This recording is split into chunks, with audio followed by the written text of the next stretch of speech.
বিসমিল্লাহির রহমানির রহিম। প্রিয় শিক্ষার্থী, আসসালামু আলাইকুম। আমি জহিরুল ইসলাম আজ আইডিয়াল কলেজের পক্ষ থেকে সবাইকে জানাচ্ছি শুভেচ্ছা ও স্বাগতম।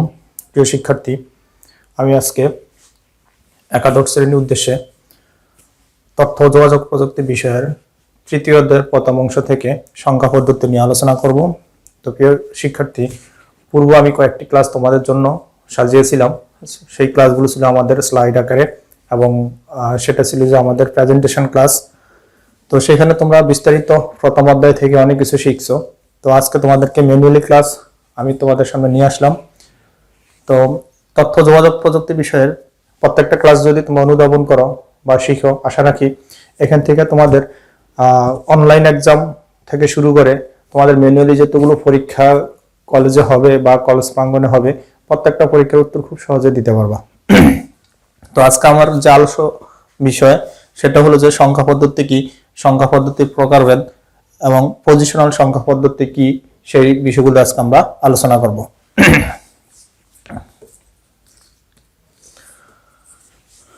তো শিক্ষার্থীরা, সংখ্যা পদ্ধতি কি, হোয়াট ইজ সংখ্যা পদ্ধতি? প্রথমে আমরা আলোচনা করব যে সংখ্যা পদ্ধতি, 1 নম্বর প্রশ্নের উত্তরটা, সংখ্যা পদ্ধতি কি? সংখ্যা পদ্ধতি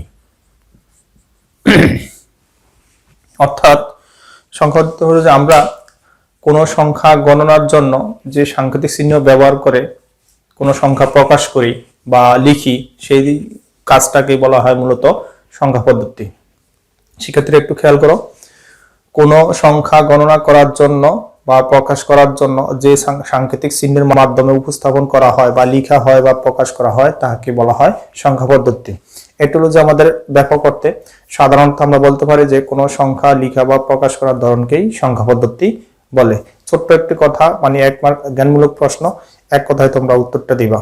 কোনো সংখ্যা লিখা বা প্রকাশ করার ধরনকেই সংখ্যা পদ্ধতি বলে। আশা রাখি তোমরা সংজ্ঞাটা মনে রাখতে পারবা। তো সংখ্যা পদ্ধতির প্রকারভেদ, এখন শিখবো আমরা সংখ্যা পদ্ধতির প্রকারভেদ।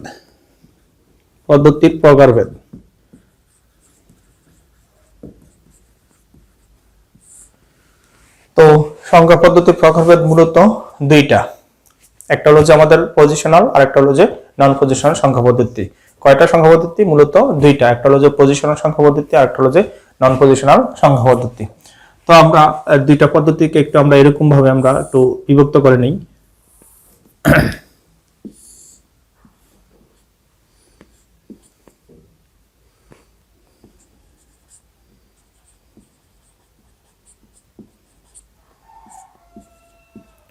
পজিশনাল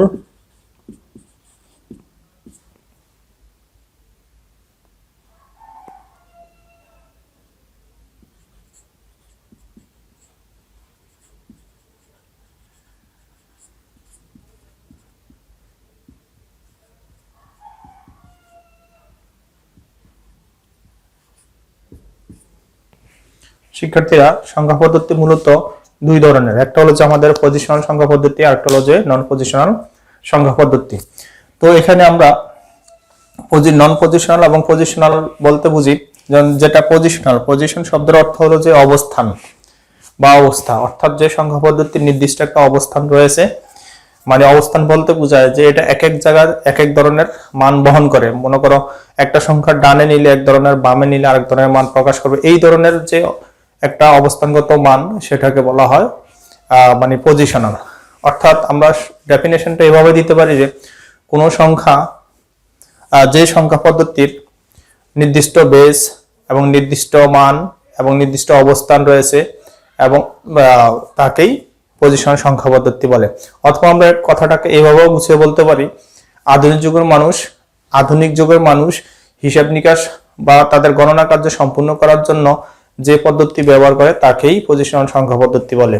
আর ব্যাপক অর্থে যদি আমরা একটু বুঝিয়ে বলি, অর্থাৎ আধুনিক যুগের মানুষ হিসাব নিকাশের জন্য যে সাংকেতিক চিহ্নগুলো ব্যবহার করে সংখ্যা প্রকাশ করার জন্য, এবং যে সংখ্যাগুলো নির্দিষ্ট একটা কি রয়েছে, অবস্থান রয়েছে, বেস রয়েছে, স্থানীয় মান রয়েছে, তাকে মূলত বলা হয় পজিশনাল সংখ্যা পদ্ধতি। এতটুকু যদি তোমরা দিতে পারো তাহলে এটা পূর্ণাঙ্গ একটা প্রশ্নের উত্তর হবে। এবার আসি যে আমরা নন পজিশনাল সংখ্যা পদ্ধতি কি। পজিশনাল গেল, নন শব্দের অর্থ না, এটা আমরা সবাই জানি যে নন শব্দের অর্থ না, অর্থাৎ যে সংখ্যা পদ্ধতির কি নাই, পজিশন নাই, অর্থাৎ নির্দিষ্ট কোনো বেস নাই, পজিশন নাই, এবং যার কোনো সাংকেতিক চিহ্নের কোনো ধরনের কি নাই, নির্দিষ্টতা নাই, এই ধরনের সংখ্যা পদ্ধতিগুলো মূলত বলা হয় নন পজিশনাল সংখ্যা পদ্ধতি। তাহলে এটা যদি আমাদের আধুনিক যুগের মানুষ ব্যবহার করে, তাহলে এটা কারা ব্যবহার করবে?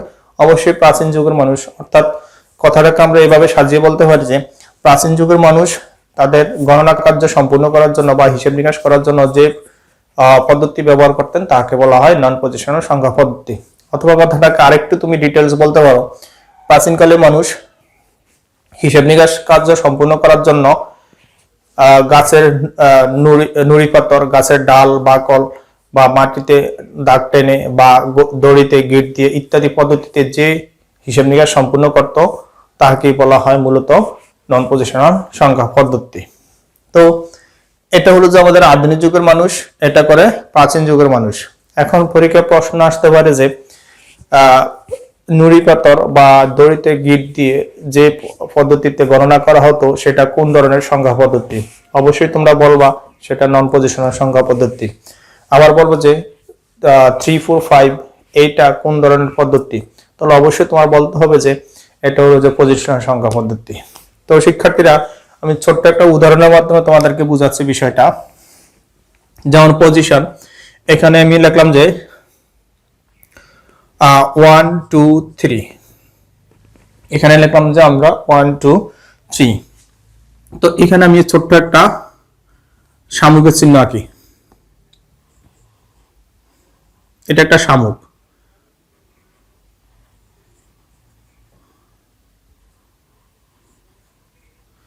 দেখো আমি এখানে 3টা সংখ্যা থাকলাম শামুক। তো এক একটা শামুকের মান যদি আমাদের 10 হয়, একটা শামুকের মান সাপোজ মনে করো 10, তাহলে এটাও আমাদের এখানে এটার মান 10, এটার মান হলো যে 10, এটার মান হলো যে 10, তাহলে টোটালি এখানে আসতেছে যে 30, এখানে ভ্যালুটা আসতেছে যেটা টোটাল 30। আর এখানে সরাসরি এটা একটা 123 বোঝায়, এটা কত 123, এটা মান 123। এখন দেখো পজিশনের অবস্থাটা কি? পজিশনটা যদি আমরা এগুলোর একটা নির্দিষ্ট অবস্থান আছে, মান আছে। এখন এই 3 যদি আমরা কোনো কারণে সামনে নিয়ে আসি, 2 ঠিক থাকলো, 1 শেষে নিয়ে গেলাম, আবার 2 আমরা প্রথমে দিলাম, 3 দিলাম, তারপর 1 দিলাম। দেখো 123 এটাকে বলবো আমরা 123, এটার মান একটু কম, এটা হলো যে 321, এটা মান একটু বেশি, এটা হলো যে 231, এটা মান মিডিয়াম। তাহলে দেখো এই সংখ্যাগুলো তাদের ব্যবহারের যে একটা ভেরিয়েশন, মানে অবস্থান ভিন্নতার কারণে এগুলোর মানগুলো কি হয়ে গেল, চেঞ্জ হয়ে গেল, এক একটার মান এক একটা, কোনোটা বড় কোনোটা ছোট সংখ্যা হয়ে গেছে। কিন্তু এই জন্য এটাকে বলা হয় পজিশনাল সংখ্যা পদ্ধতি। কিন্তু একটা জিনিস খেয়াল করো, এখানে এই শামুকের মান 10, এই শামুকের মান 10, এই শামুকের মান 10, 3টা শামুকের মান 10, 10, 30। কিন্তু কোনো কারণে আমরা যদি এখানে শামুকটাকে এখানে নিয়ে আসি, কিবা এখানে শামুকটাকে যদি এখানে নিয়ে আসি, তাহলে দেখো এটা মানের কোনো পরিবর্তন হবে? অবশ্যই হবে না।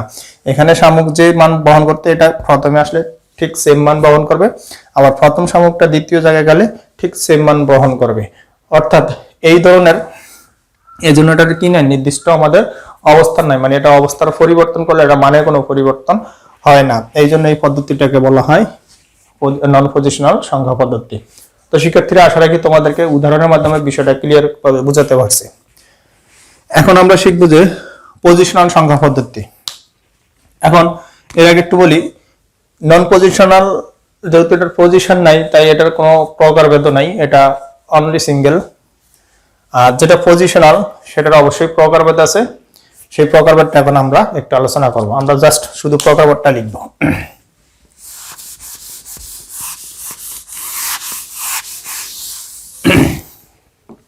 পজিশনাল সংখ্যা পদ্ধতি।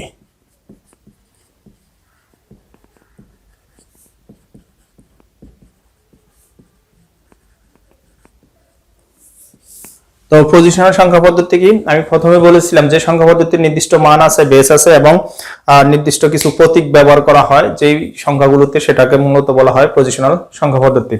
তো এখন এই পজিশনাল সংখ্যা পদ্ধতির মান বেস থাকার কারণে এগুলোর ভিন্নতা রয়েছে এবং এগুলোর একটা প্রকারভেদ রয়েছে।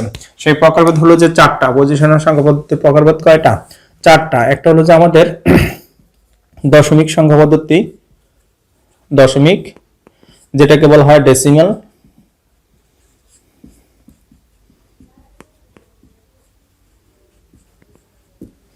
দুই নম্বর হলো যে বাইনারি সংখ্যা পদ্ধতি,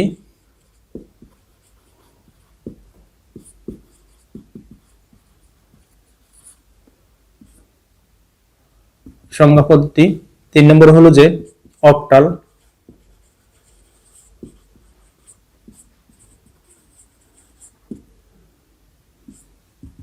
অক্টাল সংখ্যা পদ্ধতি, চার নম্বর হলো যে হেক্সাডেসিমাল,